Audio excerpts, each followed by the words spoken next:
G'day guys, I'm up in the beautiful snowy mountains. They've already had their first few cold fronts for the year.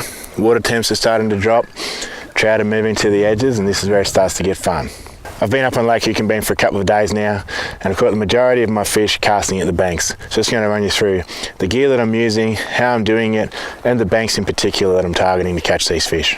So I've mainly been targeting wind-blown banks and banks with that slower, gradual taper. You want the boat a full cast length away or a little bit more from the bank, and only to be sitting in 12 to 8 feet. I found the wind-blown banks easier to catch the fish on rather than the banks with the wind blowing over you. The banks with the wind blowing over, you can see a lot of trout rising, you can see them cruising around. Trout follow your lure for a long way, and in this gin clear water they can see it from a long way away, and they'll come across and start tracking it. And if you don't give them a reason to take it, whether that be speed, a twitch or something else, they'll follow that lure all the way to the boat only to turn or have a half-hearted swipe at the end. So I've been using a combination of speed and a variation in my retrieve in order to get these things to bite further away from the boat rather than have them trigger right next to the boat.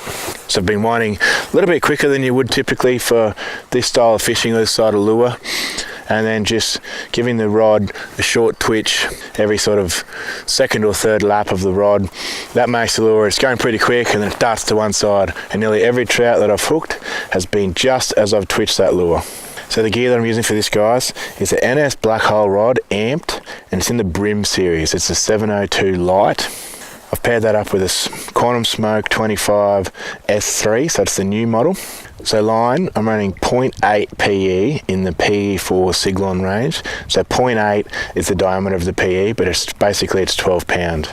The leader I'm using is the Sunline FC Sniper in the Invisible. I've chosen to use 6 pound, strong enough for most of these fish. They don't really try and run you into any sort of timber or anything like that. They just take off and carry on, and if you play them calmly, you're pretty safe. So on the business end, we have a Lucky Craft Flash Minnow TR. It's a little rattling jerkbait, doesn't go very deep, but you can burn this thing super fast and it'll stay true. And every time you snap that rod, flick sideways, gives a little flash, it's enough to get these fish to bite. So while I've been up here, I've caught these fish on a multitude of colours, everything from the silvery trout type pattern through to the brown crawl, even the greens have been doing pretty well. So guys, the fishing's only going to get better the colder it gets. Grab yourself a Lucky Craft Flash Minnow, head for the hills. See you on the water.